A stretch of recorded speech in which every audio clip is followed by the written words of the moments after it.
Good morning, church family. I am so glad that you're here with us, joining us for Church Online. We're continuing our Summer in the Psalms series today, and this series has been a really great time because what I love about the Psalms is that it is a very meditative book. Every psalm is so different and has so many different emotions, and there's just so many phrases that we hold so dear almost. There's so many phrases that we've maybe heard in some of our favorite worship songs or hymns or anything before. So it's so awesome when we're going through these psalms that we just pick up on phrases like I've heard that before, but it's so great to kind of hear it in context of that psalm and how it's really meant to be heard. So today is no different as we're going to be looking at Psalm 139, and this is a psalm that is written by King David. He's a king of Israel, if you don't know the history. He was a king there. He's often been someone that we look to as kind of a hero of the faith. He did have his own weaknesses and everything, but David was really someone we say was probably the best king in all of Israel during their time. But before we get there, I want to get something off of my chest because it's something that I really struggle with. It's something that I almost feel like I need to confess to you today. But I love Tim Hortons donuts. I love them.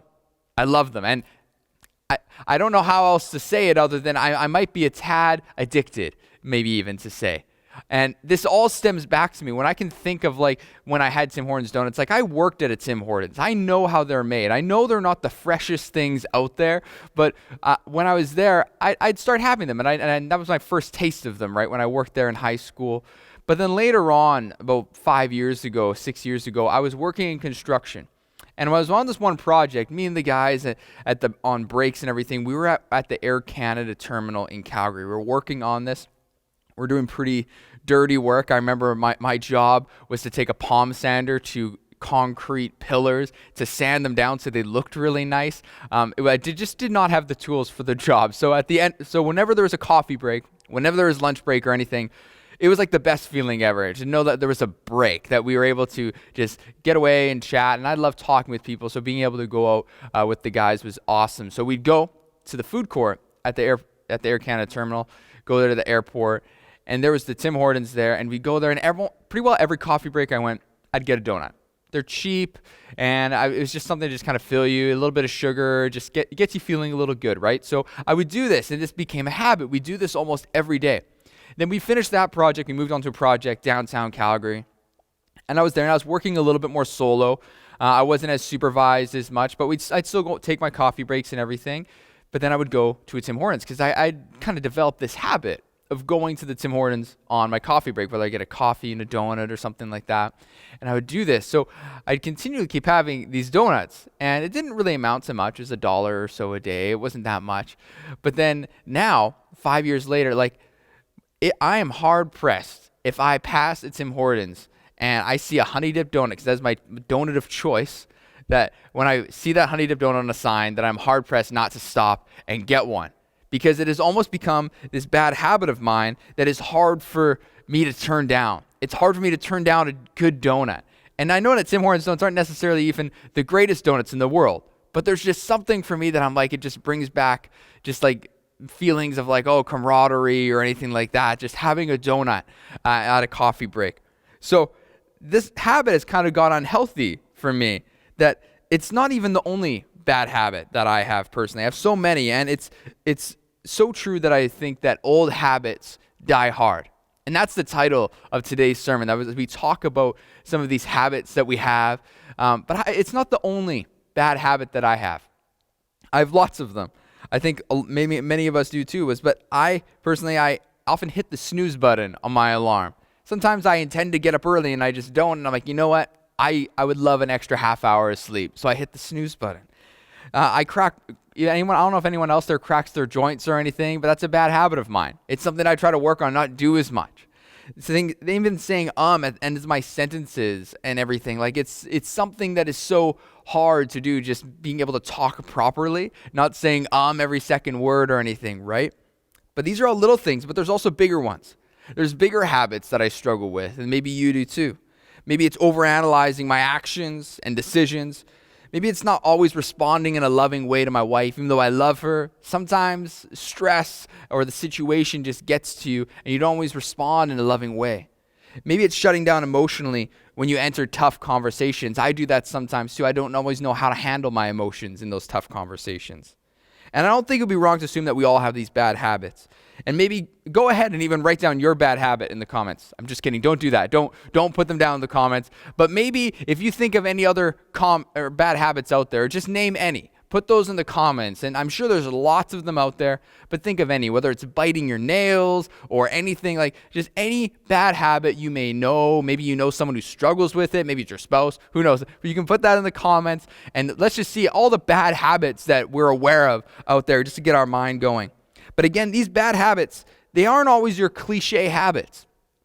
Aren't always your bad cliche habits of biting your nails or things like that or anything that I already mentioned. But I think a lot of these bad habits, they can probably be categorized into a few different areas. I can think of 3 off the top of my head. There's habitual behaviors, habitual thinking, and habitual thinking. Now, let's dissect each of these real quick, and you probably have one or more bad habits that fall into each of these. When it comes to behaviors, there's those things that you do that you aren't quite sure how you started doing them or why you started doing them. It's just something you do. You don't like that you do it, but you're doing it. And sometimes there's a deeper why in our hearts that we're not always aware of why we do it. Maybe you're like me and you eat donuts or treats because you just find it comforting when you're stressed. Maybe you lash out at your spouse whenever they bring up finances because you get stressed about your finances and whenever those conversations come up.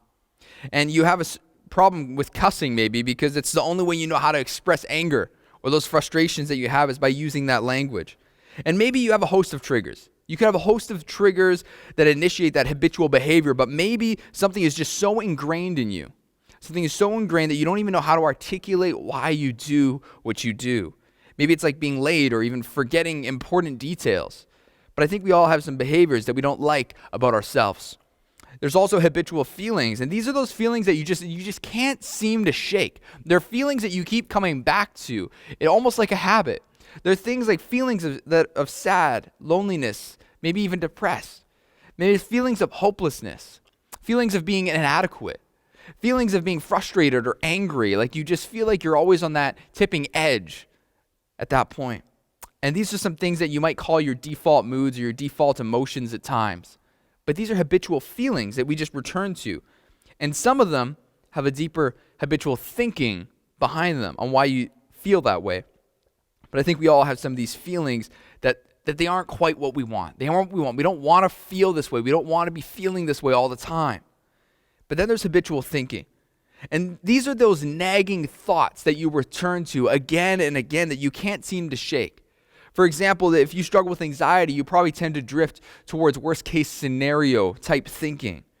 And that's a legitimate struggle, but there's a lot of others who really struggle with anxiety. And I don't want to downplay it or anything. That is a legitimate issue that people struggle with and need counseling for even. That's a mental health issue, but not all habitual thinking is like that. Maybe you're overly critical of yourself and your performance. Maybe it's because you're a perfectionist and you aren't sure how to cope with that. Maybe you routinely think about what others think about you. Maybe because you care too deeply about what others think about you. Maybe you tell yourself lies that just frankly aren't true of you, but you keep believing them. I'm talking about these things like body image issues, thinking I just need to lose some weight and then I'll be happy. Things like nobody can truly love me, for who I am. So then you put on a facade and a mask, you try to be someone else. And maybe you think that I can't mess up or I'll be a failure if I do so. So maybe you stress out about not being perfect. Maybe there's any recovering perfectionists or workaholics out there who feel that way. But I think we all have some habitual thinking that we wish we could change or just deal with or get rid of overnight. Some of it we don't even know how to articulate or define. And I think one of the most challenging and courageous things that anyone can do is to admit that they are struggling with these things, behaviors, feelings, or thinking, and then choose to do something about it. And that's why there's thousands of self-help books out there. If you ever gone to a library or a bookstore or anything, you see there's a whole section on self-help books. There's courses out there on the internet and other places that you can take. There's professions and businesses aimed at self-help. Did you know that the self-help industry is actually totals over $10 billion in just America alone? It's over $10 billion. And we as a culture are almost obsessed with bettering ourselves. We're almost obsessed becoming better ourselves. And yet it seems we all struggle with the behaviors, thoughts, and feelings. We just don't quite know what to do with it. And then we're having these things, but we don't know what to do with them. And you and I, we all have these habits, these things that we don't want to be doing. We want to stop. We want to stop lashing out at our partner. We want to stop believing those lies that we tell ourselves. And we want to stop indulging in those foods that we know that aren't good for us. We want to stop blurting out words before even thinking. Yet we can't bring ourselves to do it. And we know ourselves so well. We know us. We know what we're doing. We know the things, but for some reason we can't bring ourselves to bring a change. And the Bible explains a bit of this insanity in Romans 7:15-21. I'm going to read it a bit faster so you feel the insanity of this thinking as we describe this. I think it's a beautiful picture of how we view ourselves when it comes to these habits that we don't know what to do with or how to fix it. It says this in Romans 7:15-21. It says, "For I do not do the good I want to do, but the evil I do not want to do, this I keep on doing. Now if I do what I do not want to do, it is no longer I who do it, but it is sin living in me that does it. So I find this law at work. Although I want to do good, evil is right there with me. For I know that good itself does not dwell in me, that is my sinful nature. For I have the desire to do what is good, but I cannot carry it out. As it is no longer I myself who do it, but it is sin living in me. And if I do what I do not want to do, I agree that the law is good, and I do not understand what I do. For what I want to do, I do not do, but what I hate, I do." You see the insanity of that type of thinking. That we struggle with that. And I think so many of us are in that boat where we do what we do not want to do. We do what we do not want to do. And we find ourselves facing these ugly habits within us, battling the same battle every day, getting the same result we do every time, that being defeat. And even if we knock one down, even if we finally beat a habit by sheer willpower, there's always another that seems to arise in its place to deal with. And I think it's about time that we actually turn to Psalm 139 today, because I want a solution to this, and I hope you do too. And we're going to look at what God says about this. In Psalm 139, it typically isn't a solution to this problem, but it's this famous verse actually that is all about how well God knows us, how well he knows us. But it ends with a prayer that many of us wouldn't even dare to pray. My hope is that within the next 15 to 20 minutes, that you would not only be willing to pray that prayer along with me, but that you would actually want to pray it every day for the rest of your life. So let's read that together, family, starting in verse 1 in Psalm 139. "You have searched me, Lord, and you know me. You know when I sit and when I rise. You perceive my thoughts from afar. You discern my going out and my lying down. You are familiar with all of my ways. Before a word is on my tongue, you, Lord, you know it completely. You hem me in before and behind, and you lay your hand upon me. Such knowledge is too wonderful for me, too lofty for me to attain. Where can I go from your spirit? Where can I flee from your presence? If I go up to the heavens, you are there, and if I make my bed in the depths, you are there. And if I rise on the wings of the dawn, if I settle on the far side of the sea, even there your hand will guide me. Your right hand will hold me fast. And if I say, surely the darkness will hide me and the light become night around me, even the darkness will not be dark to you. The night will shine like the day, for darkness is as light to you. For you created my inmost being. You knit me together in my mother's womb. I praise you because I am fearfully and wonderfully made. Your works are wonderful, and I know that full well. My frame was not hidden from you, and when I was made in that secret place, when I was woven together in the depths of the earth, your eyes saw my unformed body. All the days ordained for me were written in your book before one of them came to be. How precious to me are your thoughts. How vast is the sum of them. Were I to count them, they would outnumber the grains of sand. And when I awake, I am still with you. If only you, God, would slay the wicked. Away from me, you who are bloodthirsty. They speak of you with evil intent. Your adversaries misuse your name. Do I not hate those who hate you, Lord, and abhor those who are in rebellion against you? I have nothing but hatred for them. I count them my enemies. And here's the prayer that I mentioned that we're going to focus on today. It says, search me, God, and know my heart.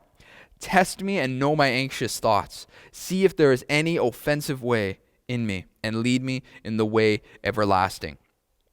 Now this verse, there's such deep, deep theology in this psalm about how well God knows us, how intricately he knows us. But if we boil it down to a few, there's three very important things this verse says about God. First, God knows everything about you, about us. God knows everything we do. He sees when we sit and when we rise, when we go and lie down. God sees everything that we do. He sees me eating that fourth honey dip donut of the week, and it's only Wednesday. He sees me when I get stressed and how I treat people around me. He sees everything we scroll through, everything that we post online, that we like on the internet. He sees everything. He sees what we do not only in public but also in private. And he sees the difference between the two and how we act. He knows everything that we do and don't do. But God also knows everything we feel. He knows everything we feel. Imagine having one of those mood rings on, right? Imagine having one of those things on. Imagine it's like he can always see what mood you have, whether you're angry, you're stressed or anything. He always knows. So not only does it feel like there's a camera watching everything that we do, but it's also like he sees your moods. He sees exactly how you're feeling in every moment. And he knows how you felt to that toxic person in your life when they hit another nerve. He knows how you felt when your father passed away. He knows how you felt when you felt love for the very first time. He knows how you felt when you lost your job. God knows how you felt when you thought that he let you down. God knows everything that we think. And this is a whole another level of knowing. It's not just a camera or a mood ring. It's like someone has like a lie detector, more than that even, just they're able to read every thought and know everything that crosses your mind of the millions of thoughts that we have in a day. He knows our thoughts. He knows what we will say before we even say it. He even knows what we want to say even when we don't say it. Like, do you remember all those times that maybe you bit your tongue, you didn't say that thing? He knows what you were going to say. He knows all of our ways. He knows our patterns, our ways of thinking. He knows who we are so intricately. He knows all of our frustrations, our worries, our fears, our passions, our hurts, and our joys. God knows what you do. He knows those behaviors. He knows what you feel. He knows all of your feelings. And he knows what you think. He knows all of your thoughts. God knows us at a level that isn't even possible for any human to know us. That level of knowing can actually be a bit terrifying, if I'm honest. There's times where I'm like, I can't believe God knows me in this way, that he knows everything about me, even the things I don't want him to know. Like God knows even that thing that I haven't told anyone, that thing that no one knows about me, not a single person on this earth. He knows that thing. Even that. God knows how I feel about maybe that person. That person doesn't even know it, but he knows how I feel about them. What do we do when we feel guilty and we feel ashamed? When we feel in danger, we run. We often turn away, we run. We try to escape. And David is the author of this psalm. And he is often referred to as a man after God's own heart. But David wasn't perfect, and that's not why he is referred to as that, as a man after God's own heart. It's not because he was perfect. He is a man after God's heart because David didn't run away. He didn't run away from his sin. He didn't run away from those scary things he was dealing with or try to hide it from God. Whenever he was made aware of his faults, he would turn to God. There's so many verses we see here, so many Psalms that we see where David, he's repenting. He's saying, I'm sorry for what I've done. Psalm 51 is an incredible example of that after his sin with Bathsheba. Like he made these mistakes and he turns to God and he apologizes. He repents. He turns away, as we might even say. So it strikes me that he says here in Psalm 139, he says, where can I flee from your presence? That's not David. He doesn't flee from God's presence. He doesn't want to. But the question is not being asked because he's trying to hide from God. He says that because he knows that God is so present everywhere with us. It's actually meant to be a comforting thing, that he's always there. God is there everywhere we go. And no matter what we do, even if we try to run from him, he is there because he loves us. He's chasing us. He's there with us no matter what we do. So much so that it says even the darkness will not be dark to you. The night will shine like the day, so the darkness is as light to you. That God even chases us into the darkness when we try to hide. We don't run from God even though he knows our deepest, darkest secrets. He actually loves us in spite of those things. It's meant to draw us towards him, like David. And God, the third thing is the second thing, he also loves you in spite of everything. He knows everything about you, but he also loves you in spite of everything. We are his beloved creation. He formed us. He knew us before we were even a little zygote in our mother's womb. He knows us so intimately. He knew what you would do. He knew what we would become, yet we know that God loved us. He loves us, and he continues to love us in spite of everything. In spite of everything we deal with and have done, he's there. He loves us. Everything we do, we feel and think. He knows it all. And he still loves you and I wholly and completely, unconditionally. And maybe you've never encountered that kind of love. We say that God's love is unconditional. And that means that there's no conditions to it. There's no conditions to it. It is not, I love you, but if you disobey me, then I don't. It is not, I love you, but if you don't love me back, then I don't.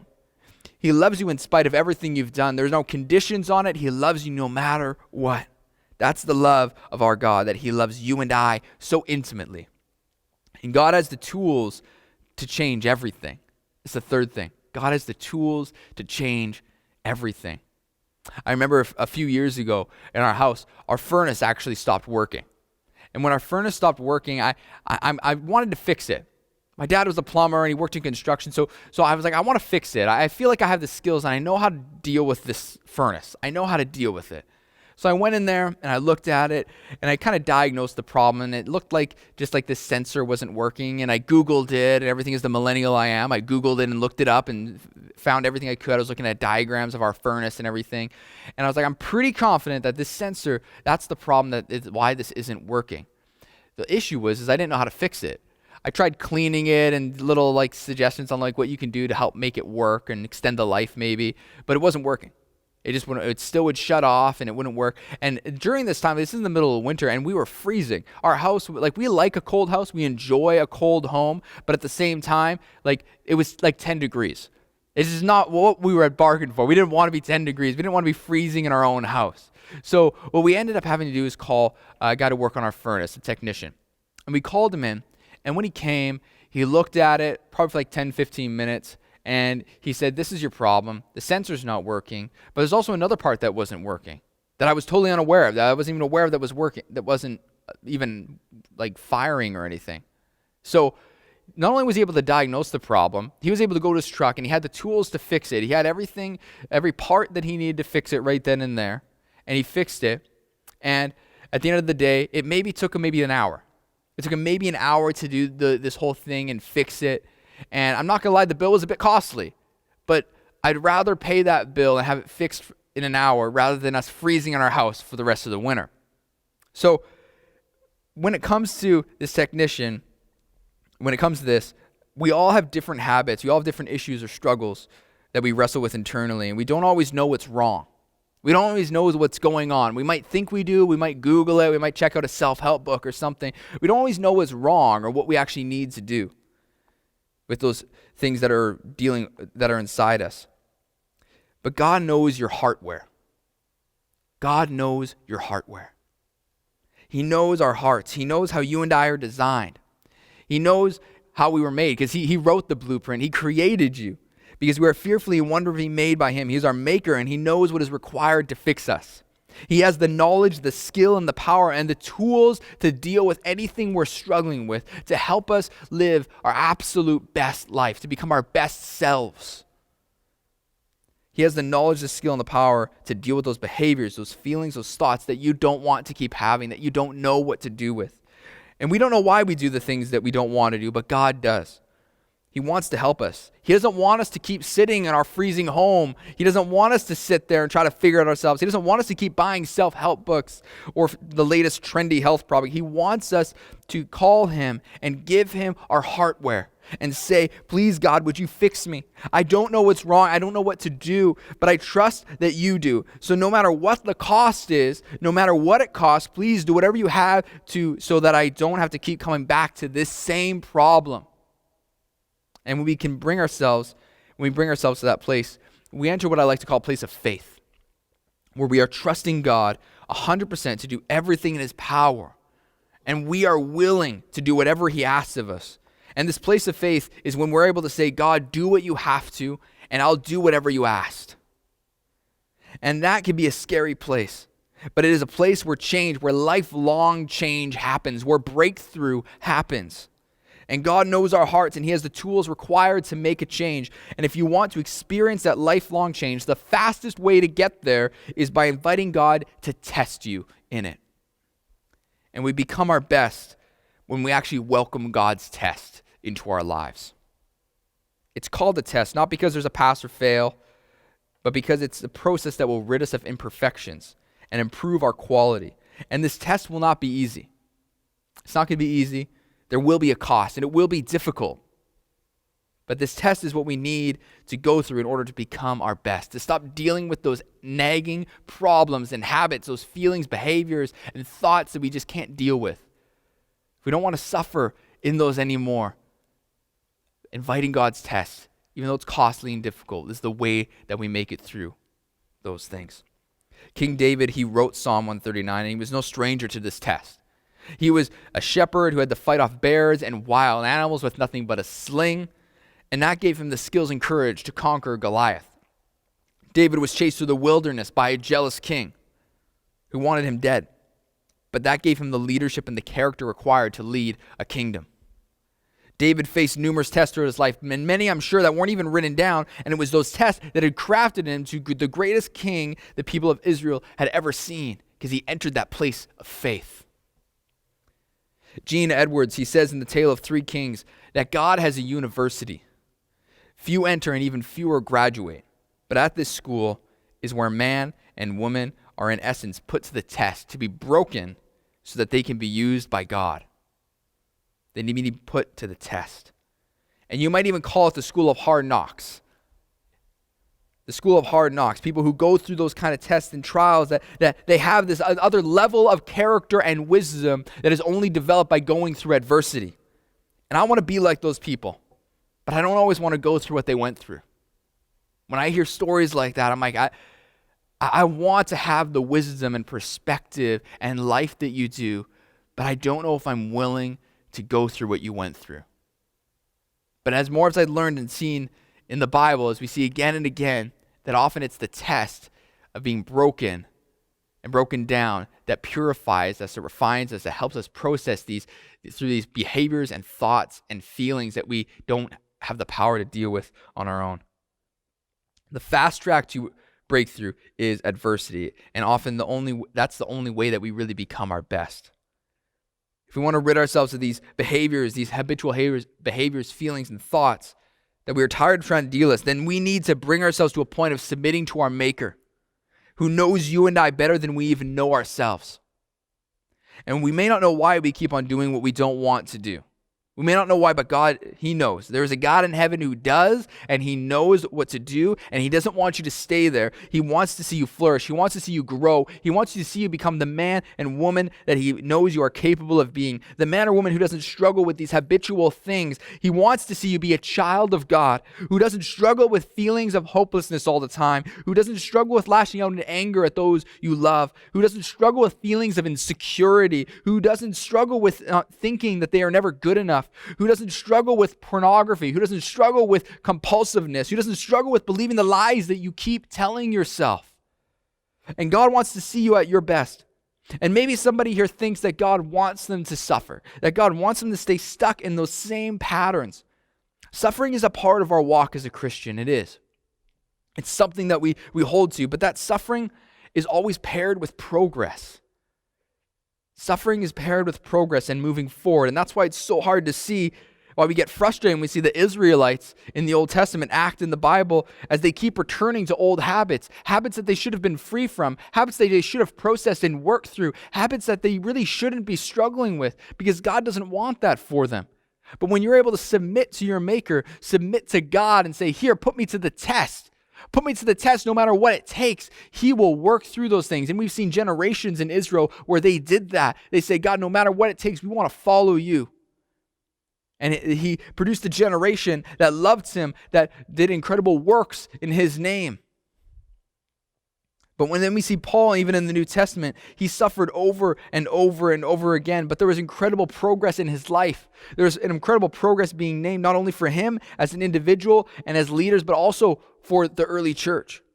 And we don't have to stay stuck in our ways. We don't have to stay there. And you and I, we have this unique opportunity as Christians, as followers of Jesus, to experience breakthrough and freedom from these habits that we struggle with. And all we need to do is go to God and say, search me, God, and know my heart. Test me and know my anxious thoughts. See if there is any offensive way in me, and lead me in the way everlasting.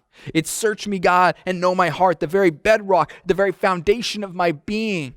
Who I am, know me from the inside out, know every aspect about me. I invite you into this. Would you search me? Would you put me under a microscope? Would you investigate my life? Test me and know the things that I worry about, the things I struggle with. You know these things, God. The things that I have a hard time with, the things that I am terrified to deal with, would you test me in these things? And then would you see if there's anything in me that is not of you? If there's anything in me that doesn't belong, that shouldn't be there, that isn't a part of what you desire for me, would you test these things? Test every thought, every motive, test every word that I say, test everything that I do. Put everything under your microscope, examine it to see if there's anything that is holding me back from a life devoted to you.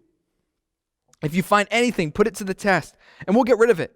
Do whatever you have to do to drive it out of my life. Let me suffer, but not without cause, not without progress. But in any test, my way, if that's what it takes, bring any test. I'm ready, Lord. We're ready. We're ready for that. And this is a prayer that we don't just say once. We don't just say this prayer once that we see here in Psalm 139. It's not something we just say once and it's done. It's covered for the rest of our lives. It's something that we pray every day. Every single day. It maybe takes 10 seconds to pray that prayer, those 2 verses. And I would encourage you, if you pray that every day, you'll see God move in your life never before, because it'll move you to a place of faith. And it can be hard to pray, especially when you feel like you're in the middle of a very difficult test. But remember that when we become our best, when we welcome God's test. We become our best when we welcome God's test in our lives. And I want us to dream for a moment. What if we as followers of Jesus, that we viewed every test, that we viewed every trial, every moment of suffering as an invitation from God to become our best? My pastor, growing up, he once told me that for a season, every week, he decided to work on the fruit of the Spirit in his life. He invited God to work on that in him, to test him in these things. And he would ask God at the beginning of the week to help him develop that fruit. Whether it be patience, kindness, goodness, gentleness, or self-control. He would invite God, say, this week, would you work patience in me? Would you work on this fruit of the Spirit, patience in my life? And wouldn't you know it that when he asked God for him to develop patience in his life, he was tested to the limits of his patience that week. When it was self-control, he'd have to restrain his urges to binge TV or food and more. When it was kindness, people would say maybe the most rude things to him. And he would be not sure how to respond. He had to respond in kindness, but it was hard to do so. When it was joy, there'd be a terrible loss or tragedy that would make it very difficult to be filled with joy and rejoice in the midst of those things. But maybe that's something we should all try. Could you imagine what our church would look like if we did that? If we actually invited God to test us in these behaviors, these feelings, these thoughts that we struggle with, and produce in us the fruits of the Spirit. Could you imagine not only what would happen to us but as individuals, but also to our city, if we're not only thinking about how God wants to develop us in our best when we accept his test? What could happen to our city? All of a sudden, neighborhoods would be filled with people from our church and even others who are full of joy instead of pessimistic thinking. Stores would have people being kind and courteous instead of rude and cold. Homes would be filled with families living in peace and loving each other genuinely instead of being in discord. Divorce rates would drop because spouses would actually work through their frustrations and anger they may have with each other. More students would graduate with honors because their homes weren't chaotic and stressful, and they wouldn't be anxious about their self-worth or value. They would feel empowered to be themselves, them uniquely, in their God-given identity. And maybe this is just lofty thinking, but as followers of Jesus, we need to be leading the way when it comes to experiencing breakthrough from self-destructive habits, because we have access to a God who knows us so intimately, who knows everything about us, how we're wired, and our true God-given potential. And all we need to do is invite God into our lives, to test us and know our anxious thoughts. In just a moment, I want to invite everyone watching online to pray. to pray that Psalm 139 prayer with me as we close. But before we do, if you don't have a relationship with God, or maybe you just aren't sure how to start that, I want to give you an opportunity right now to do that. Starting a relationship with Jesus is the best decision that you will ever make. And all you have to do is invite him into your life. And the best thing about this is that God has been there all along. If anything, you're introducing yourself to him, but he already knows you so well. You're just getting to know him. God has been there all along, like Psalm 139 has said. He already knows you so well since the moment that you were conceived, even before that moment. And he wants to start a personal relationship with you. He wants to get to know you on a personal level. It's something about God knowing us. He knows everything about us. He knows us, and he knows everything about us. But to have a personal relationship is taking it to another level, and he wants to invite you into that today. He knew that you were going to be here in this moment. He knew that years and years ago that you would be here in this moment, ready to start that relationship. So if that's you today, I want you to know there's a community of people here at First Ave, a community of people here watching online who love you just for the way you are, who love you unconditionally, even as God does. And if you want to start a relationship with Jesus, I want to encourage you to actually not be anonymous today, to even actually just type yes in the chat right now. If you need to minimize the screen or anything and enter the chat, you can do so right now. But if you want to make that decision, whether on YouTube or Facebook or the church online platform, all you need to do right now is just type yes, Y-E-S, into the chat if you want to make that decision, and know that we are celebrating along with you as you make that decision right now. You can do that right now, and as those individuals make that decision, I just want to invite everyone else and invite you and those who want to invite Jesus into their hearts right now to pray this together in your homes or wherever you're watching from. This really is a prayer of invitation to God into our lives, to test us, to know us even more deeply, to come into us even more so. So I think it's fitting for everyone today to pray this.